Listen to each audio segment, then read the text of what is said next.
I'm Donna, an OpenSciEd teacher, and we're going to be going over Lesson 3, part of the B.1 unit today. This lesson introduces data that will be referenced in the upcoming lessons, so I'll go over some key moments to set the students and yourself up for success. Let's start with how we got to this lesson. In Lesson 2, we figured out that the Serengeti National Park was created to protect the wildebeest migration and that its boundaries have changed over time to better meet the needs of the wildebeest migration route, and that the park has a complicated history. In this lesson, we're wondering, why do the animals in the Serengeti migrate? Next, let's see the lesson at a glance and the different sense-making loops. This lesson is an investigation, and for me, it's a really fun lesson to take the students through. We discover a lot of really interesting ideas and patterns.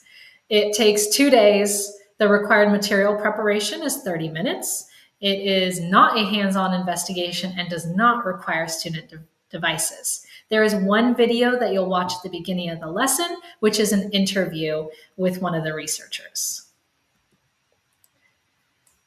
With the lesson at a glance, we can see that there are 2 sense-making loops in this lesson with 4 key moments identified. Let's take a look at the first sense-making loop. This loop is going to span over the first day and go into a bit over the second day. We've got 3 key moments, and this first loop is really all about that data. Students are going to be looking at the wildebeest cards, identifying data patterns, and they're going to figure out that there is no pattern with disease, that predators hunt the less healthy wildebeest, and that health of the wildebeest changes throughout the year. This leads the students to wonder, what does the pattern mean? In the second sense-making loop, you're going to help facilitate a consensus discussion about wildebeest migration, and you're going to add what the class has discovered to your consensus model. They're going to figure out that there is a connection between nutritional health and wildebeest migration, which leads the students to wonder, how does food drive wildebeest migration? So what we figure out in this lesson, there are multiple ways to organize data to identify patterns, and that data can be used as evidence to support our hypotheses or our ideas. That there are limiting factors such as competition, disease, predation, and those different limiting factors affects how many of a species, in this case wildebeest, can live in an area, can live in a location.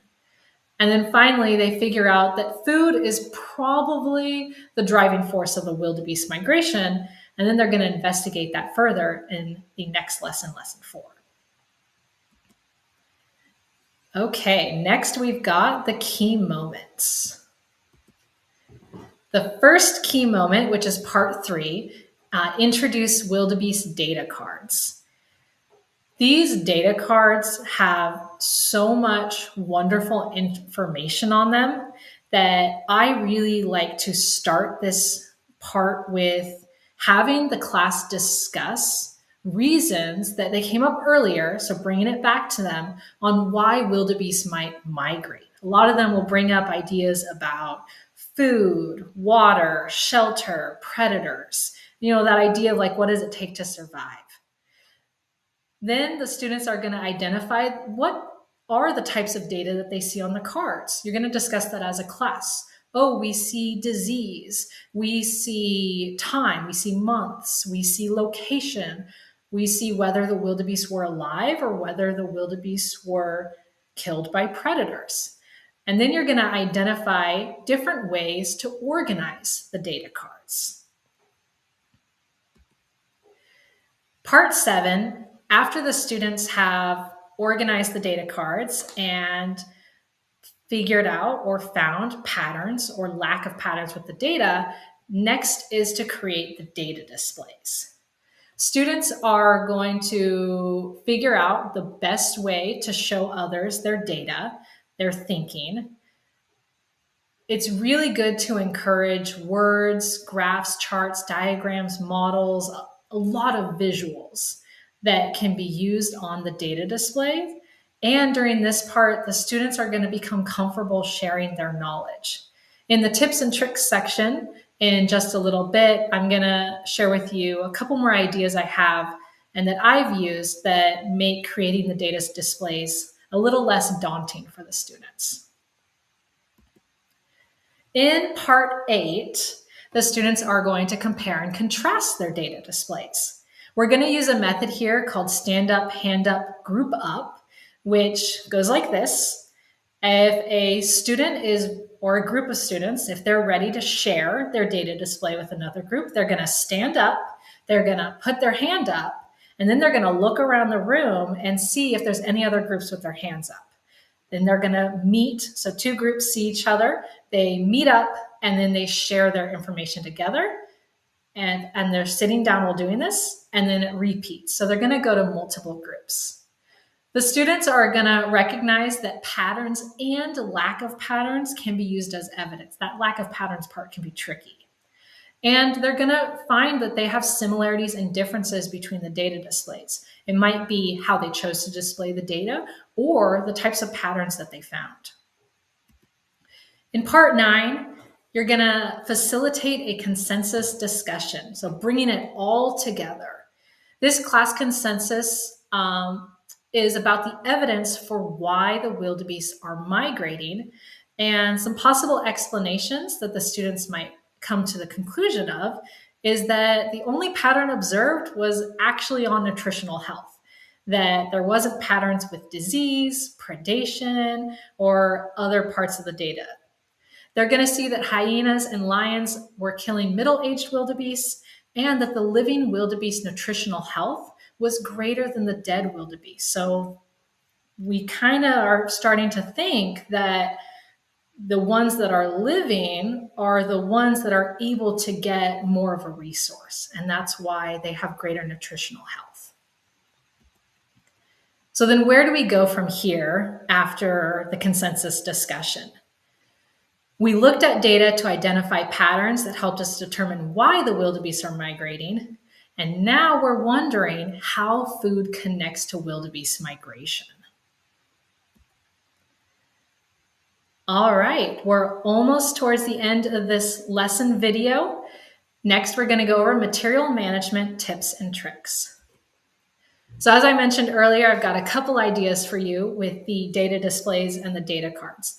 It's really helpful for me to assign a pattern to my students as they navigate the data cards. I'll tell them, hey, how about you look at disease versus location? How about you all look at location versus how were the wildebeest dying? Was it by predators or natural causes? Assigning them a specific part of the data to look at makes the data cards a little less overwhelming. And lack of patterns can be really tricky for students. I support by asking, what can we rule out if we don't see a pattern? Because that also tells us part of the story. Next tip is for using graphic organizers as a scaffold for the data display. I'll usually have a couple example graphic organizers or ways that you could visually show information, not filled in, but just templates up on the whiteboard to support students who need it. And then lastly, I can be very tempted to give away the answers during consensus discussion, usually because I'm so excited about what we're learning. I work hard to ask lots of questions to my students. What makes you think that? What pattern did you see? What would we see if this drove wildebeest migration? So it's a nice way to kind of spin it. If they are giving you an idea, you're like, okay, if it was this, what would we expect to see? All right, the personal glossary management. So students are going to encounter some new words in this lesson, such as empirical evidence and mortality factors. And some poster management, we're going to be using that Serengeti map from lesson 2 again. And we're going to be creating that classroom consensus model of why the wildebeest are migrating, which is going to include the different locations and the arrows showing where they go from different places and what we think is driving it. All right, and with that, we have reached the end of this lesson video. This lesson seemed challenging at first for me, but once I assigned each group a data point, talked with the groups about patterns versus no patterns, and had graphic organizers available, my students were successful and really enjoyed taking on the role of investigators. You can check out the next lesson video, lesson 4, which will go into more of how is food driving the wildebeest migration. Thank you, and you got this.